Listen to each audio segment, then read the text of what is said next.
ओम ज्ञानतिमिरान्धस्य ज्ञानञ्जनशलाकया चक्षुरुन्मिलितं येन तस्मै श्रीगुरुवे नमः। ओम विष्णुपादाय कृष्णप्रेष्ठाय भूतले श्रीमते भक्तिवेदान्त स्वामिनिति नामिने। नमस्ते सारस्वती देवे गौरवाणी प्रचारिणे निर्विशेष शून्यवादी पाश्चात्य देशतारिणे। जय श्री कृष्ण चैतन्य प्रभु नित्यानंद श्री अद्वैत गदाधर श्रीवासादि गौर। हरे कृष्ण कृष्ण कृष्ण हरे हरे, हरे राम राम राम हरे हरे। कृष्ण रामाय रामभद्राय रामचंद्राय वेदसे रघुनाथाय नाथाय सीताय पते नमः। दक्षिणो लक्ष्मणो यस्य वामे च जनकात्मजः गुरुतो मारुतिर्यस्य तस्मै श्रीरामाय नमः। हरे कृष्ण। आप सभी भक्तों का हार्दिक स्वागत है आज के श्री राम कथा में, श्री वाल्मीकि रामायण से। तो आज हम लोग चर्चा करेंगे फर्स्ट कैंटो बाल कांड के पहले अध्याय contents of the Ramayana summarised का श्लोक संख्या 8। कल ये 7 नंबर श्लोक चर्चा किया विस्तार से। नारद मुनि के द्वारा ये श्लोक बोला जा रहा है। नारद मुनि वाल्मीकि ऋषि वाल्मीकि मुनि को संबोधित करते हुए बोल रहे हैं, बहवो दुर्लभाश्चैव ये त्वया कीर्तिता गुणाः उन्हें वक्ष्यामि अहम बुद्ध्वा धैर्ययुक्तः सूयतां नरः। ऐसे महानतम पुरुष, महान पुरुष या महापुरुष भगवान श्री रामचंद्र के बारे में मैं आपको बताऊंगा। वक्ष्यामि तो मैं आपको बताऊंगा, उसको आप कृपा करके ध्यान पूर्वक सुनिए। इस प्रकार से हमने इस श्लोक के ऊपर विस्तार से चर्चा किया। अब अगले श्लोक में 8 नंबर श्लोक से भगवान नारद मुनि स्पेसिफिकली बता रहे हैं कि जिन महापुरुष या महान व्यक्ति के बारे में आप जानना चाहते हैं, जिनके गुणों का वर्णन कर चुके हैं ऑलरेडी वाल्मीकि ऋषि प्रश्न के माध्यम से, और जिनको नारद मुनि बोलते हैं बहवो दुर्लभाश्चैव त्वया कीर्तिता गुणा, जिनके गुण जो है बहुत अनंत गुण है और दुर्लभ मतलब और किसी व्यक्ति में पाया नहीं, प्राप्त नहीं किए जा सकते। ऐसे महापुरुष कौन है, अब उनका स्पेसिफिक रूप से यहाँ पे परिचय दे रहे हैं 60 श्लोक में। इक्ष्वाकु वंश प्रभवो रामो नाम जनयसुतः नियतात्मा महावीर्यो धृतिमान वसी। बोल रहे इक्ष्वाकु वंश प्रभवो, इक्ष्वाकु वंश प्रभवो यानी इक्ष्वाकु के वंश में प्रकट हुए हैं ऐसे महान पुरुष। Born in the dynasty of Ikshvaku, known to the people by the name Rama, he is untransformed, of great strength, splendorous, blissful, and the controller of all। इस प्रकार से बता रहे इक्ष्वाकु वंश प्रभु, इक्ष्वाकु महाराज के वंश परंपरा में जन्म हुए या प्रकट हुए और राम के नाम से जाने जाने वाले। रामो नाम जनयसुतः, सभी व्यक्ति उनको राम के नाम से जो परिचित है पूरे संसार में, वो ही है वो महापुरुष, महान पुरुष जिनके पास बहवो दुर्लभाश्चैव त्वया कीर्तिता गुणा, जिनके पास अनंत गुण है और ऐसे ऐसे बहुत सारे गुण हैं जो और किसी व्यक्ति में नहीं पाए जा सकते हैं। और उनमें से कुछ गुणों का फिर से वर्णन कर रहे हैं। नियत आत्मा महावीर्यो, महावीर्यो मतलब महान शक्तिशाली और धृतिमान स्प्लेंडरस, उनके शरीर से दिव्य तेज उत्पन्न होता है। धृतिमान वो हमेशा आनंद में रहते हैं।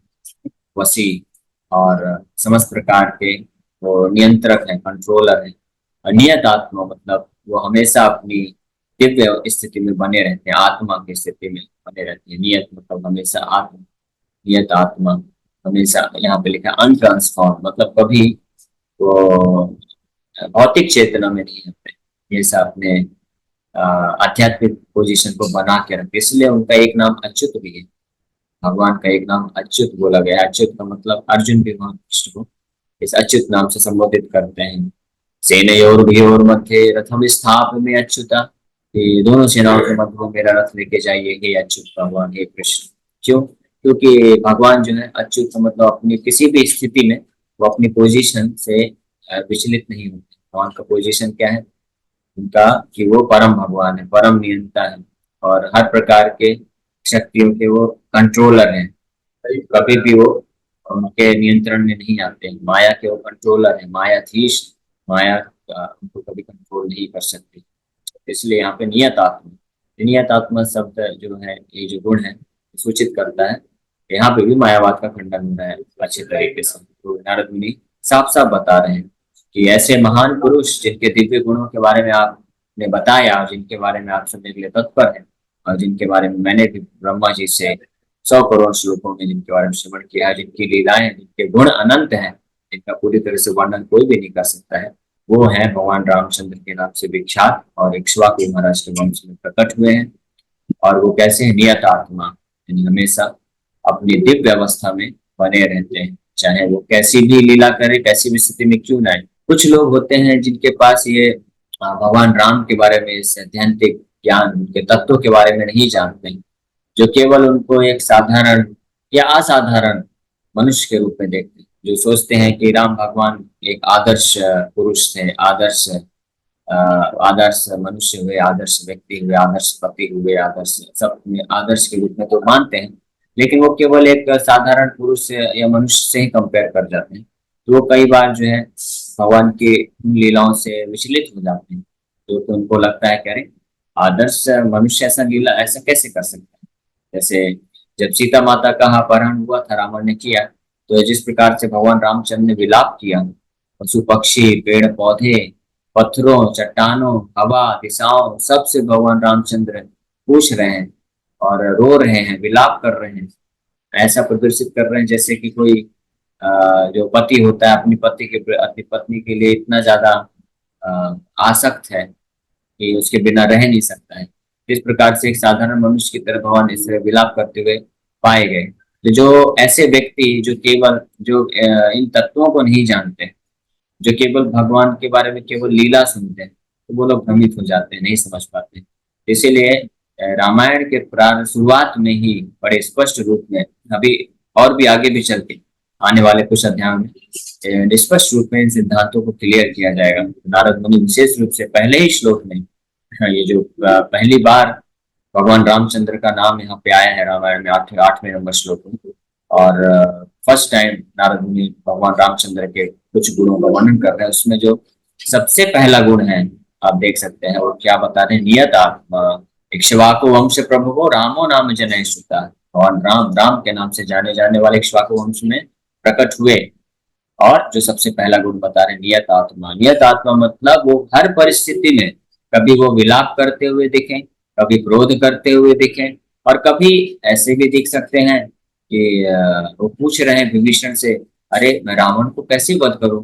रावण का तो सिर में काट रहा हूं, लेकिन बार बार सिर प्रकट हो जा रहा है। तो कभी इस प्रकार से मोहग्रस्त भी दिखते हैं कि जैसे भगवान को पता ही नहीं है कि रावण को कैसे वध करना है। फिर विभीषण जी आके उनको सहायता करते हैं, उनको बताते हैं दिव्य रहस्य, ये रहस्य बताते हैं कि कैसे रावण का वध किया जा सके। इस प्रकार से अनेकों अनेकों इस प्रकार की लीलाएं हैं। तो हर हर इस प्रकार की लीलाओं में भी भगवान राम जो है सदैव क्या है? परम पुरुष है, तो परम नियंता है, सुप्रीम कंट्रोलर है। वो माया के ऊपर है, मायाधीश है, माया के अधीन नहीं है, या वो मोह में नहीं है, या उनका जो क्रोध है वो रजोगुण तमोगुण का लक्षण नहीं है, या जब वो विलाप कर रहे हैं सीता माता के अपहरण हो जाने पे, तो वो उनके भौतिक आसक्ति का लक्षण नहीं है। ये समझना चाहिए। इसी चीज को ही बताने के लिए भगवान के ये दिव्य गुण नियत आत्मा करके बताया जा रहा है। नियत आत्मा मतलब वो हमेशा आत्मा की स्थिति पे, यानी हमेशा आध्यात्मिक स्थिति, दिव्य स्थिति पे वो बने रहते हैं, किसी भी परिस्थिति में भगवान के गुण होते। तो हमको ये बिल्कुल गांठ बांध के, या बिल्कुल ही पूर्ण श्रद्धा के साथ, कन्विक्शन के साथ, बुद्धि के साथ, तर्क के साथ, और शास्त्रों के द्वारा महाजनों के वचनों को सुनकर के, नारद मुनि महाजन है, ब्रह्मा जी के पुत्र हैं, शिष्य हैं, और महाजन भक्त हैं, महान आचार्य हैं, त्रिकालदर्शी हैं, और उनका सब कुछ, उनका चरित्र भी दिव्य है, की वाणी दिव्य है, उनका शरीर दिव्य है। तो ऐसे महान महाजन आचार्य का जो निर्णय है भगवान को लेकर के, उसको हमको स्वीकार करना चाहिए, ना कि संसार के जो जो तथाकथित स्कॉलर हैं, या जो साधारण मनुष्य हैं, जिनको जो खुद माया में फंसे हुए हैं, तो उनके वचनों को सुन करके हमको प्रभावित हो जाना चाहिए। वैसे जो जो भगवान के बारे में तत्वतः नहीं जानते हैं, किसी प्रामाणिक आचार्य से सुन के, उनके विषय उनसे हमको भगवान के बारे में नहीं सुनना चाहिए। या सुनने पे उनसे उनके वचनों से भ्रमित नहीं हो जाना चाहिए, है ना। जैसे ये उसका नाम तो मुझे पता नहीं, ना तो मैं ध्यान नहीं देता, लेकिन कोई फिल्म डायरेक्टर है जिसने अ, भगवान राम के ऊपर बहुत सारे ऐसे सीरियल बनाए, मूवी बनाए, तो वो इतना बेकार तरीके से कमेंट करता है कि राम भगवान के बारे में, मुझे वो भी याद नहीं है, लेकिन मैंने ऐसे सुना किसी वक्त से कि वो भगवान रामचंद्र को एक साधारण मनुष्य की तरह देखता है ऐसे। तो उसका औकात क्या है? उसने, वो खुद जो है संसार में तीन गुणों के प्रभाव में पड़ा हुआ है, उसके खुद के अपने इंद्रियां और मन जो है संयमित नहीं है, उसने कोई शास्त्र नहीं पढ़े हैं, और अगर पढ़े भी हैं तो अपने दूषित बुद्धि से उसने समझने का प्रयास किया है।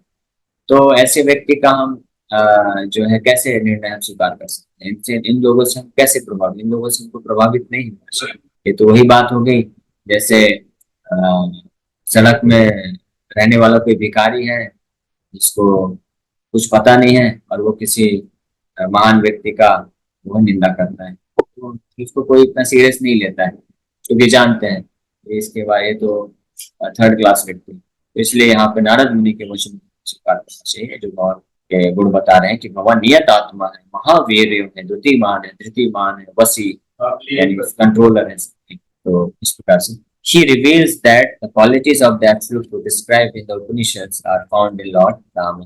Thus, Lord Vishnu, who has descended as Rama, is the supreme truth to be known, understood, and realized from the Upanishads. This is the purport of the verses beginning from this text to the end of the chapter. Text 8 to 18 constitute a single Sanskrit sentence. यहाँ पे बता रहे हैं कि अभी नारद मुनि लगभग इस पूरे चैप्टर में 8 नंबर श्लोक से लेकर के आगे 97 नंबर श्लोक तक, यानी लगभग मान लीजिए 90 श्लोकों में भगवान रामचंद्र के उन गुणों का वर्णन कर रहे हैं जिसके द्वारा व्यक्ति समझ सकता है कि भगवान राम कौन है, परम सत्य है, और उनके जो गुण हैं उन्हीं वही वही परम सत्य हैं, वही परम ब्रह्म है, जिनको बड़े बड़े ज्ञानी, दार्शनिक और सन्यासी उपनिषद और वेदांत, वेदों से जिनको जिनकी खोज कर रहे हैं, कोई परम सत्य स्वयं भगवान रामचंद्र के रूप में अवतरित हुए हैं। यही इसका तात्पर्य है। आगे आने वाले, यानी पूर्ण रूप से नारद मुनि अभी थोड़ा ये सिद्धांत तत्व का निरूपण करने वाले हैं। हम सबको ध्यानपूर्वक इसको समझने का प्रयास करना चाहिए। Ikshvaku is the eldest son of Vaivasvata Manu. Vaivasvata Manu कौन है? विवस्वान के पुत्र का नाम है वैवस्वत मनु, और उनके जो सबसे बड़े पुत्र हुए वो है इक्ष्वाकु महाराज। While there were great families such as that of Janaka, why did the Supreme Personality of Godhead appear in Ikshvaku's dynasty? The answer is well known from the Puranas that recount Ikshvaku's history. Ikshvaku worshipped Lord Hari for a long time and attained the special deity of Lord Ranganath. Ranganath ji ka vigrah प्राप्त किया। Therefore, the Lord became partial to him and so descended in his dynasty. This is the answer to Sri Valmiki's question, who in this world and at this time possess all auspicious qualities. यहाँ पे बताया जा रहा है कि इस श्लोक के माध्यम से भगवान राम ही वो व्यक्ति हैं जो इस समय पे सबसे ज्यादा हर प्रकार के दिव्य गुणों को रखते हैं जिनके पास। और इक्ष्वाकु वंश में प्रकट हुए भगवान, तो इसका वर्णन कर रहे हैं कि इक्ष्वाकु महाराज के ही वंश में क्यों प्रकट हुए। उस समय तो जनक महाराज जैसे भी महान राजा थे, जो कि मुक्त पुरुष है जनक महाराज, विदेह बोला जाता है उनको। विदेह मतलब जो देहात्म बुद्धि की चेतना से पूरी तरह से फ्री है, वो जनक महाराज भगवान के महान भक्त भी हैं। तो इक्ष्वाकु महाराज के ही डायनेस्टी में क्यों प्रकट हुए, इसका आंसर आपको बता रहे हैं। क्योंकि इक्ष्वाकु महाराज ने बहुत लंबे समय तक भगवान हरि का की पूजा की थी, उनकी भक्ति किया था, और उसके कारण उन्होंने स्पेशल विग्रह रंगनाथ जी के नाम से जो प्रसिद्ध है आज भी है। आप श्रीरंगम जाएंगे तो रंगनाथ जी का बहुत सुंदर विग्रह है आज भी वहाँ पे, और लेटे हुए हैं वो भगवान वहाँ पे। और कैसे? उल्टा लेटे हुए, जनरली दाहिने तरफ ऐसे लेटते हैं महाविष्णु, लेकिन उसमें उल्टा लेटे हुए हैं, हाथ बाएं हाथ में ऐसे करके लेटे हैं।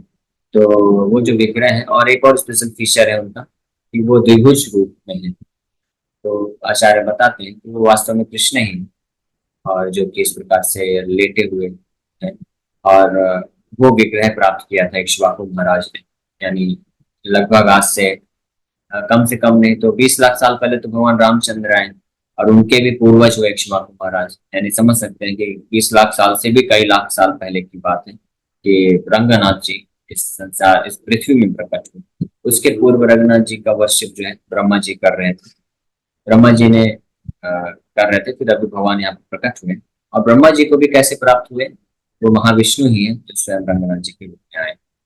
इस प्रकार से भगवान रंगनाथ भी आए और उनके तरफ पार्शियल हुए भगवान, और उनको कृपा करने के लिए भगवान उनके डायनेस्टी में प्रकट हुए।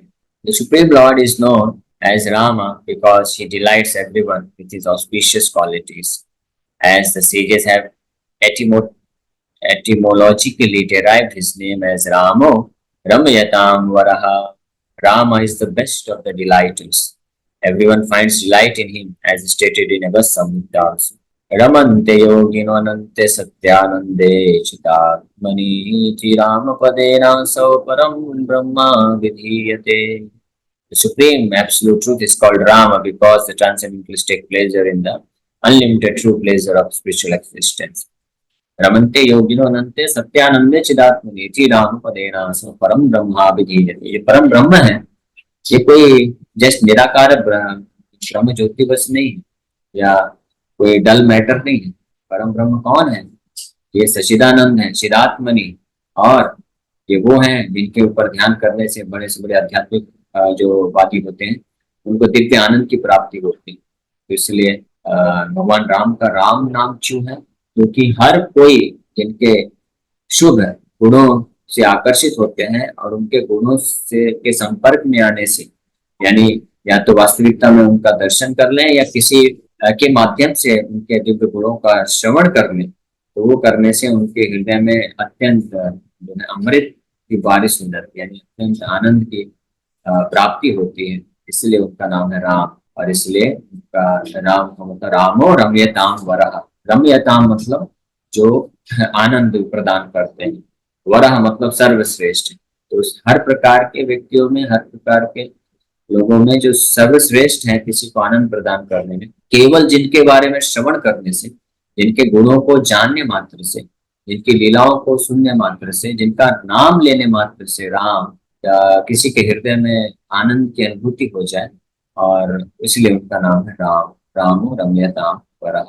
और अगस्त्य संहिता में ये श्लोक प्रभुपाद जी कई बार कोट करते हैं, रमन्ते योगिन सत्यानंद चिदात्मनि इति रामपदेनास परम ब्रह्म अभिधीयते। परम ब्रह्म अभिधीयते, परम ब्रह्म जिनको बोला जाता है वो कौन है?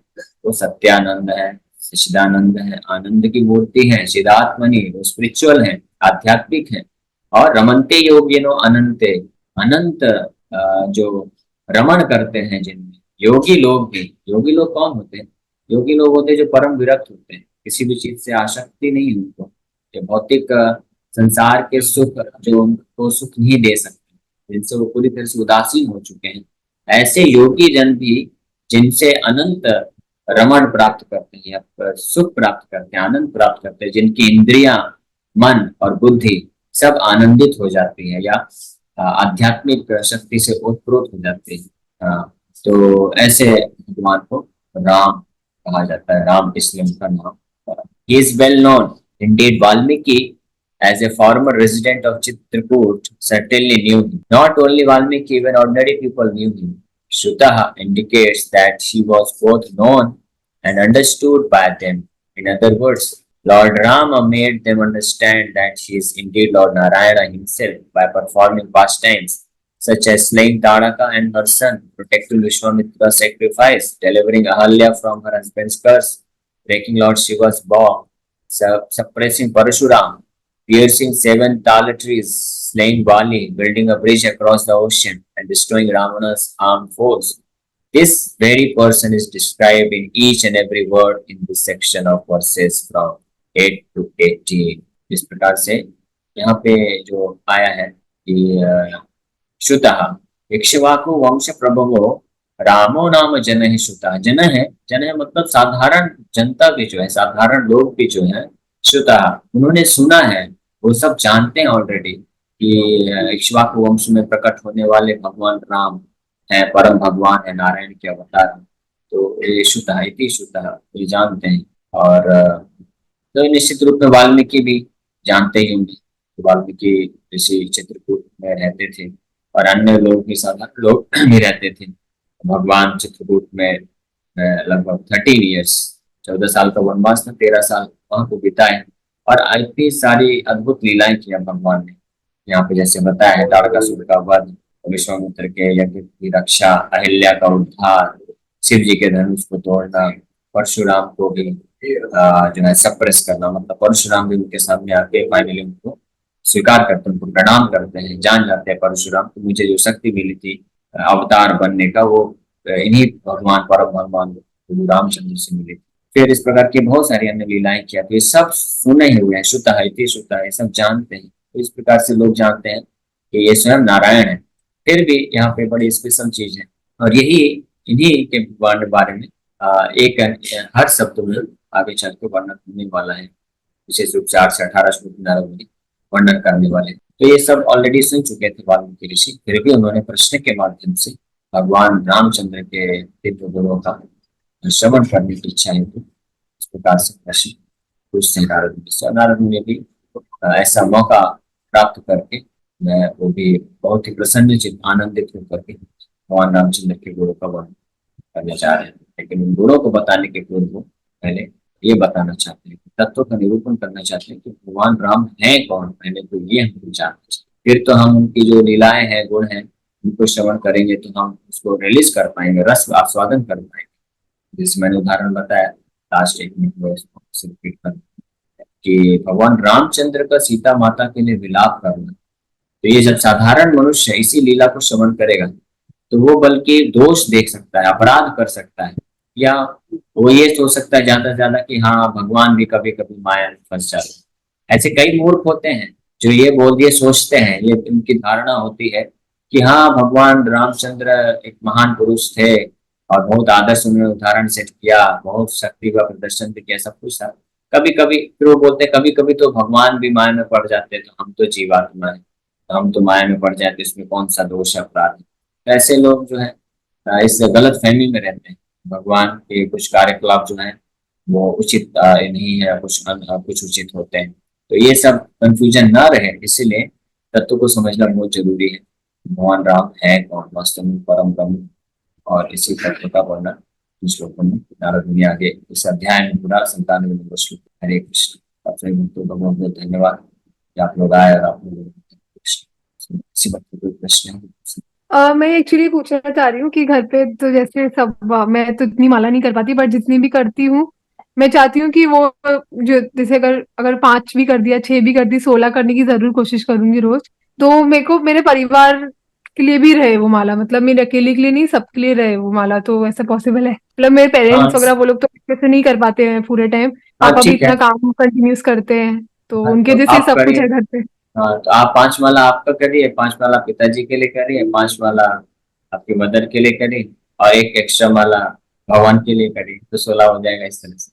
हाँ, ठीक है। मतलब मैं वही चाहती हूँ कि उनको, मतलब उनकी तरफ से मैं चाहती हूँ भगवान को हाँ हाँ मिले कर सकते, यस डेफिनेटली दूसरा। मिलेगा। हरे कृष्ण। और हरे किसी का कृष्ण कोई जी। प्रश्न? प्रभु जी, ये ना, देखिए यदि 16 माला नहीं कर पाते तो मिनिमम कितना करना चाहिए? बिकॉज कभी कभी टाइम नहीं मिल रहा है, जैसे कोई काम है, बाहर जाना है या कुछ अर्जेंसी है, तो यदि गलती से कभी हफ्ते में एक आध दिन ऐसा हो गया कि 16 माला नहीं कर पाए, तो मिनिमम कितना उतना होना ही चाहिए, भले कितना भी इमरजेंसी है।